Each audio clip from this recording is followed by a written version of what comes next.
Assalamualaikum warahmatullahi wabarakatuh. Hamdan wa syukran lillah, amma ba'du.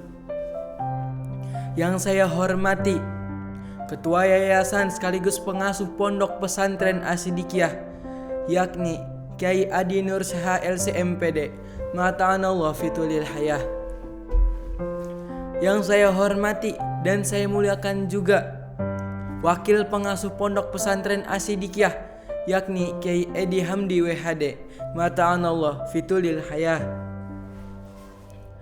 Yang saya hormati juga dan yang saya muliakan juga Dewan Guru yang mohon maaf namanya tidak bisa saya sebutkan satu demi satu, namun tidak mengurangi rasa hormat ta'zim saya kepada beliau-beliau semua.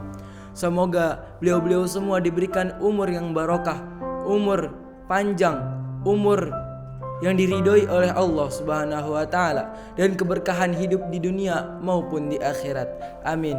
Amin ya rabbal alamin. Dan tak lupa teman-teman seperjuangan di Pondok Pesantren As-Siddiqiyah yang sama-sama mengharapkan keridhaan guru, mengharapkan keberkahan ilmu. Semoga kita semua bisa mendapatkan hal-hal yang kita inginkan di pondok ini. Amin. Amin ya rabbal alamin. Hadirin yang dimuliakan oleh Allah Subhanahu wa taala. Pertama-tama yang paling utama, marilah kita panjatkan puja-puji syukur kita kehadirat Allah Subhanahu wa taala seraya dengan mengucapkan hamdalah alhamdulillahi rabbil alamin.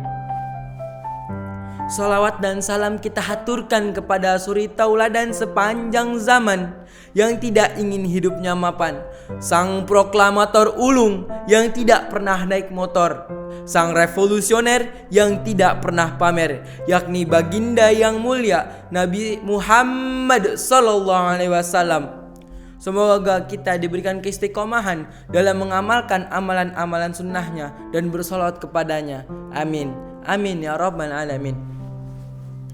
Hadirin yang dimuliakan oleh Allah Subhanahu wa taala. Pemuda adalah harapan bangsa dan agama. Di tangan pemuda, bangsa akan menjadi cerah, dan di tangan pemuda, agama semakin kuat. Itulah sebuah kalimat yang membuat para pemuda bergetar, karena merekalah masa depan bangsa dan agama. Syubbanul yaum rijalul ghad. Pemuda hari ini adalah pemimpin hari esok. Masya Allah, begitu luar biasanya potensi yang dimiliki para pemuda. Oleh karena itu, di zaman Rasulullah SAW, para pemudanya berperan aktif untuk mendukung Rasulullah SAW dalam berdakwah. Sebut saja Usamah bin Zaid yang menjadi panglima perang di saat usianya masih 18 tahun. Sa'ad bin Abi Waqqas, sang pemuda 17 tahun yang pertama kali melontarkan anak panahnya di jalan Allah Subhanahu wa taala. Zubair bin Awam yang pertama kali menghunus pedangnya di jalan Allah di saat usianya masih 15 tahun. Tolhah bin Ubaidillah, sang pemuda 16 tahun yang menjadi tameng Rasulullah SAW ketika perang Uhud. Masih banyak lagi peran pemuda yang begitu luar biasanya di zaman Rasulullah SAW. Hadirin yang dimuliakan oleh Allah Subhanahu wa taala. Namun sayangnya para pemuda Islam saat ini sedang lelap tertidur, sibuk dengan gadgetnya, sibuk dengan teman nongkrongnya, sibuk dengan game online-nya, sehingga banyak pemuda yang lupa daratan, lupa masa depan, lupa bahwa masa depan bangsa dan agama berada di genggamannya. Jika kualitas pemuda begitu seterusnya, maka masa depan bangsa dan negara diambang kehancuran. Nauzubillah, summa nauzubillah. Wahai pemuda, bangkitlah, selamatkan negara ini. Wahai pemuda, bangunlah, majukanlah bangsa ini. Wahai pemuda, semangatlah, kuatkan agamamu. Maka benar apa yang disabdakan oleh Rasulullah SAW. Innallaha azza wa jalla la ya'jabu binasyabbi laysat lahu sobwah. Sesungguhnya Allah Ta'ala benar-benar kagum terhadap pemuda yang tidak memiliki sobwah. Apa itu pemuda yang tidak memiliki sobwah? Menurut para ulama, Pemuda yang tidak memiliki sobwah adalah para pemuda yang tidak mengikuti hawa nafsunya. Ia mampu mengalahkan kemalasannya, ia mampu mengalahkan egoistiknya, dan ia mampu mengalahkan kecerobohannya. Ia senantiasa bermujahadah dalam keilmuannya.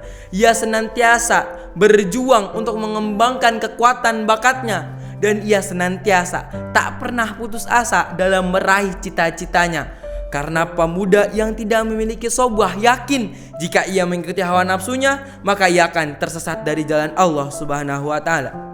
Seperti apa yang telah difirmankan oleh Allah Subhanahu wa taala. A'udzu billahi minasyaitonir rajim. Bismillahirrahmanirrahim. Wala tattabi'il hawa fayudillaka an sabilillah. Innal ladzina yadilluna an sabilillahi lahum 'adzabun syadidun bima nasu yaumal hisab. Janganlah kamu mengikuti hawa nafsumu, karena ia akan menyesatkanmu dari jalan Allah Subhanahu wa taala. Sesungguhnya orang-orang yang tersesat dari jalan Allah, ia akan diazab dengan berat karena mereka melupakan hari perhitungan. Quran surat Shad ayat 26. Hadirin yang dimuliakan oleh Allah Subhanahu wa taala. Para pemuda yang sudah terlepas dari hawa nafsunya, para pemuda yang sudah terlepas dari kemalasannya, ia akan menjadi pribadi yang lebih baik, pribadi yang mulia bagaikan mutiara yang indah di lautan. Sehingga ia bisa menjadi penyejuk umat, menolong kaum yang melarat, berguna bagi masyarakat. Dan inilah pemuda yang akan selamat di dunia maupun di akhirat. Seorang pujangga Mesir yang bernama Syekh Mustafa Al-Ghulayaini pernah berkata melewati syair yang sangat indah. Inna fi yadi syubbani amral ummah wa fi aqdamiha hayyataha. Di tangan pemudalah letaknya suatu umat, dan di kaki mereka lah letaknya kehidupan umat. Sebelum saya akhiri, izinkan saya untuk berpantun. Bantu ibu memasang tenda. Tenda dipasang di rawa buaya. Mumpung kita masih muda, ayo belajar dan terus berkarya. Khusma sofa wada'il qadar. Ambillah yang baik dan tinggalkan yang buruk. Wabillahi taufiq wal hidayah. Wassalamualaikum warahmatullahi wabarakatuh.